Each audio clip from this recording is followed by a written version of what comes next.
Hello and welcome to NDTV Profit. You're watching Profit Insights. I'm your host, Vishwanath Nair. Today on the show, we're joined by Mr. A.K. Purwar, Chairman and Independent Director at IIFL Finance. Of course, we're discussing the recent developments at IIFL Finance, where the Reserve Bank of India has announced that it will remove the restrictions that it had placed on the company back in March. Now, of course, the announcement came on the exchanges by IIFL Finance itself. Mr. Purwar, I want to ask you about what you're feeling as a chairman of the company now that these restrictions are coming off about 7 months since they first were announced. Exactly 6 months, almost 6 months. But Yeah. it gives it's a kind of a big relief. Relief in the sense that, well, gold loan was our major portfolio business. And having stopped that kind of business and continuous decline in the gold loan outstanding, well, keeping the company profitable itself has become a big challenge. So, to your mind, what has been the sort of impact? I mean, apart from the obvious number, as in the outstanding book coming down from 26,000 odd crore to about 12,000 crore in last count in August. Apart from that, internally as an entity with its operations in different businesses, what has the impact been of these restrictions? Well, the biggest impact of these restrictions has been that, well, we had almost 3,000 branches. And since our technology platform is very robust, say, for example, the day on which the restrictions were imposed on us, up to that day, or on an average in a day, we were funding around 30,000 small borrowers per day. 30,000 applicants we were handling every day. Now, that kind of business simply has vanished from us for the last 6 months. Most of our loyal customers are feeling pinch. Many of our staff, in today's scenario, the basic pay is not sufficient unless until you have the variable pay component with it. And variable component has vanished because there was no business. So some of the employees were also leaving us. And most importantly, last 2 months or so, the company has entered into a sort of a cash loss situation. And in addition, we were facing lots of restrictions, lots of pressures from our lenders and so on and so forth. It was a very, very tough, challenging, and demanding time. Mr. Purwar, if you can just take us through what are some of the changes, some of the compliance measures that the company has taken in these 6 odd months, because there was a laundry list of issues that the RBI had originally highlighted. So just take us through what exactly has changed on ground. A couple of things have completely changed. So, for example, earlier we used to disburse gold loans in cash in line with the market practice. Whatever our companies were doing, we were doing that. Today, as per inspection report, as per deficiency pointed out by RBI in the inspection report, we have completely stopped any cash disbursement above 20,000 rupees. We simply disburse up to 19,999. Rest has to be credited to account and so on and so forth. This was one very major change which has been done. And secondly, RBI had the feeling that, well, there is some amount of cartelization happening because of at the point of auction of the gold ornaments where the defaults were there. So we have tightened the process. We have substantially tightened the process. We started going through the e-auction platform to auction various gold ornaments. Thirdly, there were some issues on the auction charges and all that, which we have fully addressed. Those issues have been fully addressed. So these are basically 3-4 important issues. Just help me understand this. So you said that some of the steps that the company was originally taking as part of its business were more or less industry standards, and that's what companies across the board were doing. But the guidelines are fairly clear, right? I mean, they've always been clear as to what a entity doing gold finance should be doing. Well, As far as cash disbursement part is concerned, RBI earlier the government regulations were, the government law was there that you cannot disburse above 20,000 rupees. Yes. But throughout the industry, disbursements were taking place. Now, fortunately, RBI has tightened the process and we are now strictly adhering to RBI guidelines. But I expect and I would say that, well, all the players in the market have to follow these guidelines to create a level playing field for us. Is that something that you're raising with the regulator, that rules should be sort of applied equally across all companies? At the moment, our organization is completely focused on complete adherence, full adherence to the RBI guidelines and government laws. We would not, at the moment, allow anything to be done which is not permissible by RBI. Fair enough, sir. Sir, one of the things that you announced during the company announced during the June quarter results was the fact that in August the company submitted its compliance report. Just curious to understand what took 5 months because the changes that you're explaining, I mean, yes, they're not overnight changes, but 5 months seems a bit long. You see, the point which we must understand whenever the RBI imposes these kinds of restrictions, that even if we have complied with by the month of April, they have to check, cross-check, verify, re-verify, completely satisfy themselves by various checks so that the possibility of it recurring in times to come gets substantially taken care of. You see, if you ask me, as a company, these multiple checks from one to the other, third, fourth, they were, of course, creating a lot of work on the part of the company. So there was definitely an issue. But having said that, as a banker, I'm very happy to see this kind of regulations, because if they point out something, then they ensure that all those things not only get rectified, the atmosphere in the organization gets created that those things never recur again. This has been a very big lesson to me. Let me explain a little bit more. Sure. You have flagged a very important issue. Sure. No, our organization is almost more than 20 years old. And so far, our big focus has been on the quality of assets. That quality of assets has to be top notch. That has to be, and secondly, our technology has to be world class.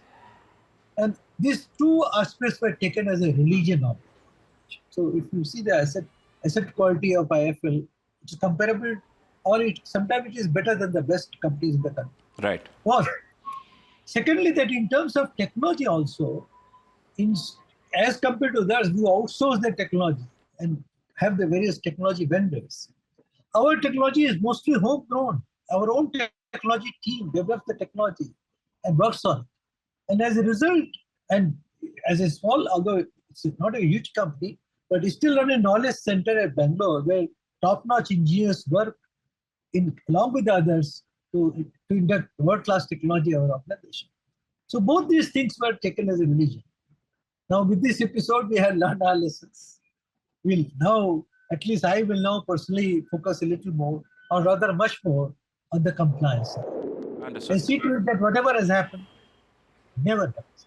Got it, sir. One last question that I wanted to ask you was with regard to what the months ahead are going to look like, because you have a lot of catch up to do on the home loan business side. So apologies, the gold loan business side. But alongside that, are you also looking to diversify your book further so that you don't end up relying too much on one business? You have asked a very important question. In fact, what has happened that whatever we have lost in 5-6 months, yes, our book has come down from, gold loan book has come down from 23,000 crores to almost 10,000 crores. The first and the most important job is to get the company back on rails, which we are doing. From today onwards, the loans are being given. Most importantly, the way in which the organization is organized, and thanks to our technology platform, we have the capacity to entertain 30,000 new applications every day, which we are doing as on 27th or 28th of March when these restrictions were imposed on us. So we have that kind of capacity thanks to our technology, which we have got installed.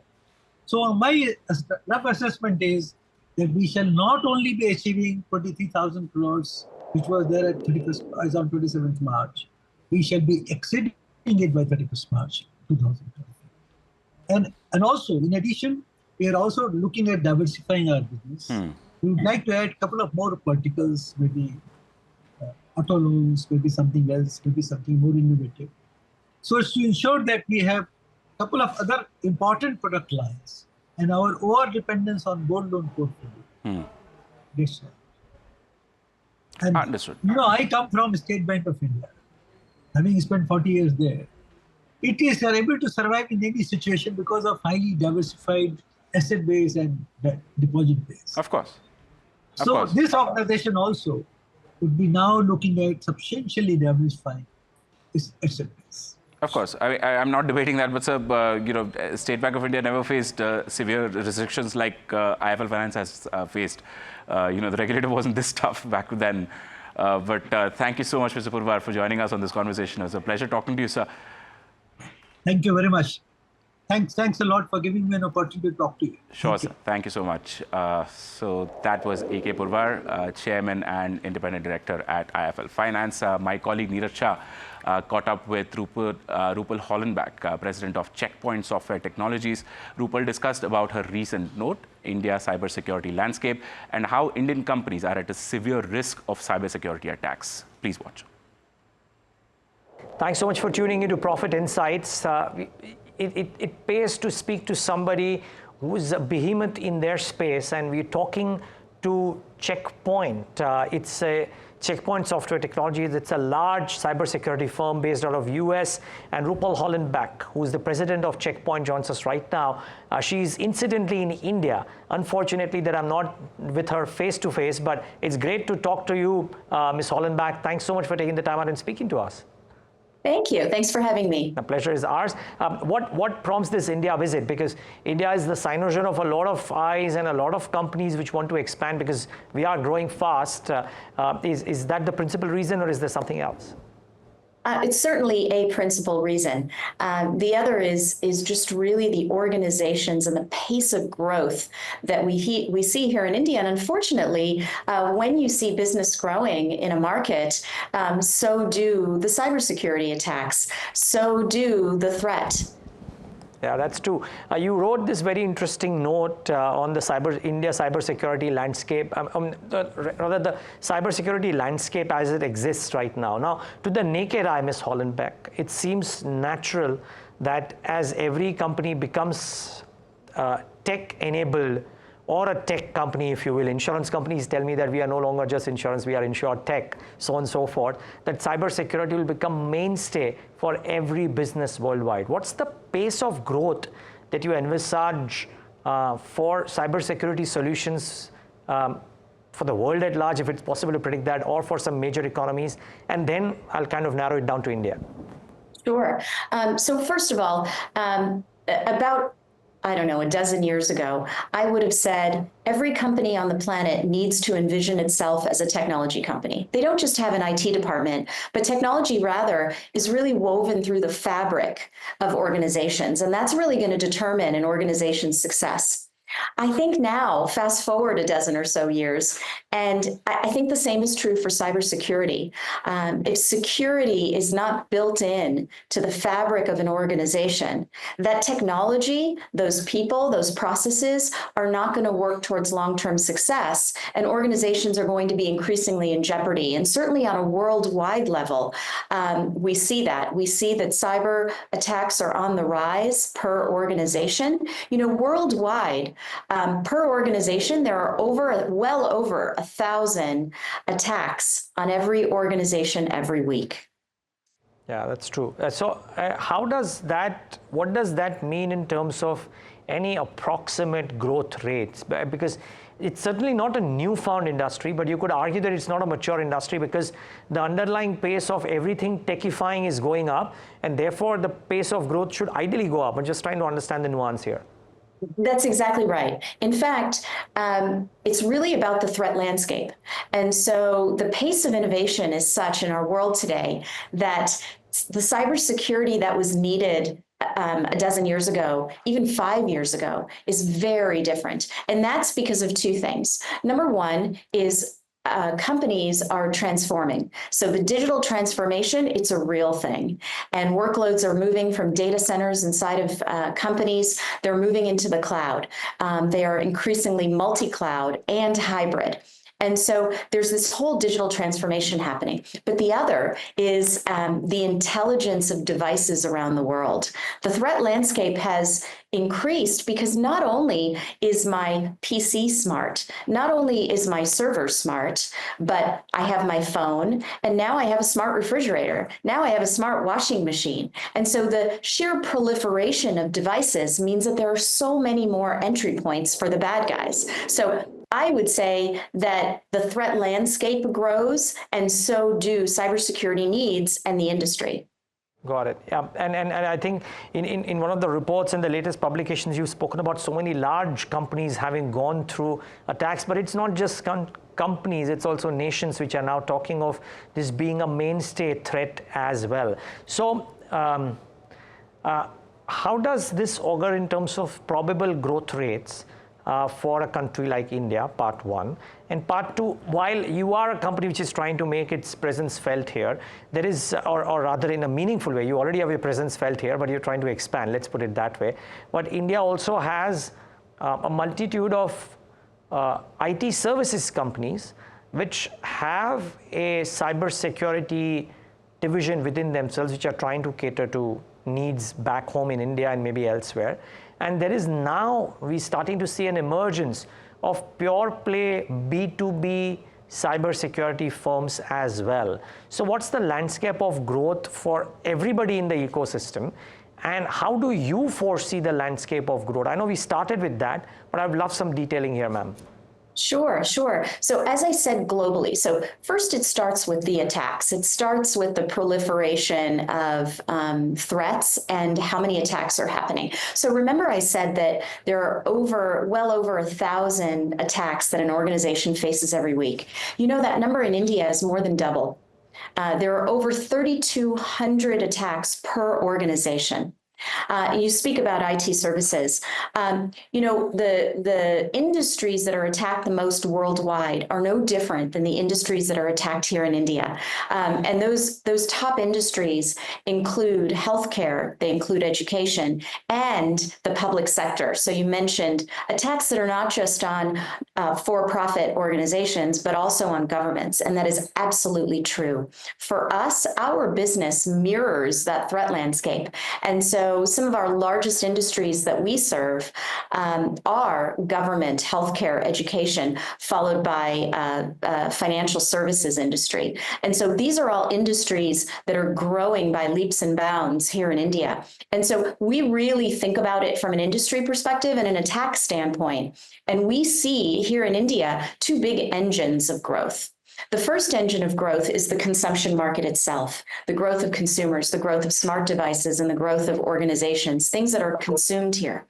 But there's another engine of growth here in India, which is true across so many industries, and that's the design and technology industry that services the world. And so those are really two engines of growth, and that make us particularly interested and looking forward to capitalizing on the growth in this market and to be able to serve the needs of organizations right here in India, as well as global organizations that exist here to serve the world.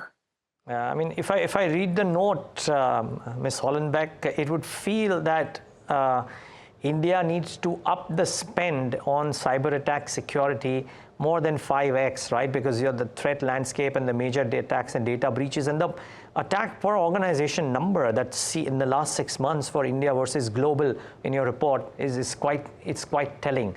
What does it is? Yeah, it is. So what does this mean in terms of dollar spends that might happen in the Indian cybersecurity landscape? Where has it been currently? Because I would presume that in a conversation that I had with your colleague earlier in the year in the World Economic Forum, I was told that India's spend relative to the rest of the world is a lot lower, and maybe there needs to be a bump up there for the right reasons. So per dollar spend on cybersecurity, what's the kind of growth that you envisage out of India, ma'am? Yeah, well, the first thing is, I think we need to address two big challenges. The first is spend, but the second is talent, and I'll speak about both of those. So from a spend perspective, I think that if you look at overall IT spend in India, there's a much smaller percentage of that spend going towards cyber than in other markets around the world. And so we see the need to pay much closer attention for the sake of both engines of growth, organizations that serve the world and organizations that are serving consumers here and organizations here in India. So I think about it in the context of the percentage of an IT spend that is dedicated towards cyber resilience planning. I think that that's getting better. I think there's a lot further that we can go. And I think that's driven largely by boards and by regulation. Regulation stipulates through many different measures that organizations need to inform their boards and inform the government when there are material breaches. I think that by design is going to show organizations how important it is to invest in cybersecurity. And there's not just a technology impact here. There's a human data impact and there's a business impact, a real dollar impact. And so boards are starting to pay more attention. So I think while that number is small today, I think it's relative to the rest of the world. I do think it is growing, and we're starting to see that, which warrant frequent and more visits by companies like myself. Now, on the other side of things, the other area of investment is in the people. Worldwide, the World Economic Forum, in fact, reports that there's approximately 4 million vacancies in cybersecurity, 4 million cybersecurity professionals that we are short in the world. Here in India, that number today is over 40,000. So we are short over 40,000 skilled cybersecurity professionals. And I think as the spend goes up, as the regulation goes up, and as the business impact assessment goes up, I think that shortage is going to unfortunately become bigger. And so there's a lot that needs to be done in investment in terms of the hard dollars, but it's not just that. It's also investing in the education and skilling of a workforce that's able to build cyber resilience into organizations here. Okay, so the people spend as important too. I was just wondering, before we wrap up, Ms. Hollenbeck, any growth rates that you envisage in the spend? I heard you say that there is a need there is a need for the spend to go up. But when you are thinking of the India business plan, at Checkpoint, are you laying out a number of growth rate CAGR over the next 5-7 years that you envisage in the Indian spends on cybersecurity? Yeah. Well, at an Asia level today, we report that over 11% of our global revenues are coming from the Asia Pacific market. India is a significant part of that, but certainly not all of it. So over 11% of our revenue comes from Asia Pacific. Based on what we see in terms of the Fortune Global 2000 landscape, in terms of the growth that we see in the large enterprise here in India, we should be seeing that accelerate significantly. And I think those opportunities do exist. We're tremendously proud of the business that we have here today across many verticals, including healthcare, education, government, and financial services. But there is so much more to be done. And we continue to invest in our workforce here, and we continue to invest in our office presence here. In fact, we've just recently opened a brand new office in Bangalore, and our growth continues here. And we're very proud of that, and we still have a long way to go.